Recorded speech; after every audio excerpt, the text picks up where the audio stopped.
Assalamualaikum warahmatullahi wabarakatuh. Selamat pagi, salam sejahtera untuk kita semua. Alhamdulillahirabbil alamin. Assalatu wassalamu ala asrofil anbiya'i wal mursalin wa ala alihi wa sahbihi ajmain amma ba'du. Bapak Ibu yang saya hormati, pertama-tama marilah kita panjatkan puji dan syukur atas kehadiran Tuhan Yang Maha Esa, karena berkat rahmat dan hidayahnya jugalah kita dapat berkumpul di sini dalam keadaan sehat walafiat dan menghadiri sosialisasi tentang pandemi COVID-19. Pada akhir tahun 2019, kita dihebohkan dengan sebuah virus yang sangat berbahaya, yang cepat menyebar dan bisa menyebabkan kematian, sehingga wabah COVID ini diumumkan sebagai sebuah kejadian luar biasa atau pandemi yang diumumkan oleh pemerintah. Sebelum kita membahas lebih lanjut, izinkan saya menjelaskan pengertian dari COVID-19. Karena tentunya banyak keluarga yang bertanya-tanya, apa itu COVID-19? Seberapa bahayakah COVID-19? Virus COVID-19 adalah virus yang disebabkan oleh SARS-CoV-2 yang termasuk dalam keluarga besar coronavirus yang menyebabkan penyakit pada manusia dan hewan. Pada manusia, biasanya itu menyebabkan infeksi saluran pernapasan. Sebagian besar orang yang terpapar virus COVID-19 atau virus corona ini mengalami gejala yang ringan hingga gejala yang sedang. Gejala yang paling umum adalah demam, batuk pilek, kelelahan, dan kehilangan indera penciuman atau indera perasa. Sedangkan gejala yang sedikit tidak umum seperti sakit tenggorokan, sakit kepala, nyeri, diare, dan ruam kulit atau perubahan warna. Perubahan warna ini terjadi pada jari atau jari tangan dan jari kaki. Mata merah, bisa juga iritasi. Gejala COVID ini umumnya muncul pada waktu 2 sampai dengan 2 minggu setelah penderita terpapar virus COVID atau virus corona dan bisa saja mengalami penurunan oksigen tanpa adanya gejala apapun. Itu yang dikenal dengan sebutan happy hypoxia. Virus COVID-19 ini sangat mudah sekali menyebar melalui droplet cair.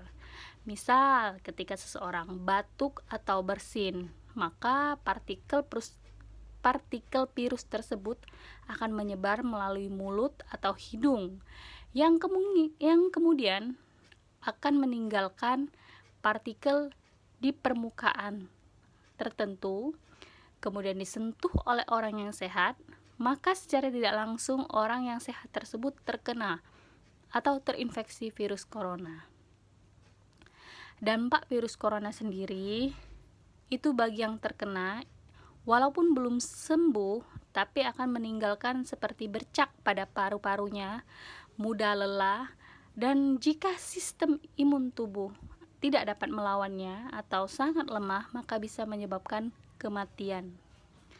Untuk mencegah virus dari COVID-19 ini dapat dilakukan berbagai macam upaya, seperti yang pertama, menjaga jarak aman. Itu jarak minimalnya 1 meter. Menggunakan masker, baik itu di dalam ruangan ataupun di luar ruangan, di ruang terbuka ataupun di ruang tertutup. Mencuci tangan dengan 6 langkah atau mencuci tangan dengan tepat secara rutin sebelum atau memegang sesuatu, sebelum mau makan, dan lain-lain. Atau bisa juga menggunakan hand sanitizer atau cairan yang berisikan alkohol yang aman untuk di tangan. Kemudian jika kita merasa kurang sehat atau tidak enak badan, lebih baik kita di rumah, tidak usah keluar, karena itu sistem imun tubuh kita sebenarnya sedang lemah. Maka jika kita sedang lemah, virus akan mudah sekali masuk ke dalam tubuh kita. Jadi, jika kita merasa terkena ciri-ciri yang saya sebutkan tadi seperti batuk, pilek, tidak enak badan, atau kehilangan indera penciuman, maka sebaiknya kita segera mencari bantuan medis. Apalagi jika kita kesulitan untuk bernafas, maka segera cari bantuan medis. Kemudian jangan lupa untuk isolasi mandiri. Baik, Bapak Ibu sekalian, begitulah penjelasan tentang informasi dari COVID-19 ini. Kita berharap COVID-19 ini agar segera mereda atau menurun. Nah, sekali lagi saya informasikan bahwa virus COVID ini berbahaya, tapi bukan berarti virus COVID ini tidak dapat dicegah. Banyak hal yang bisa kita lakukan untuk mencegah dari virus COVID ini. Di antara berbagai upaya yang diupayakan oleh pemerintah saat ini adalah mengadakan vaksin untuk pencegahan virus COVID. Maka dari itu, nanti kepada masyarakat atau warga diharap untuk ikut andil dalam vaksin COVID-19. Dimulai dari yang kelompok rentan sampai dengan kelompok tidak rentan.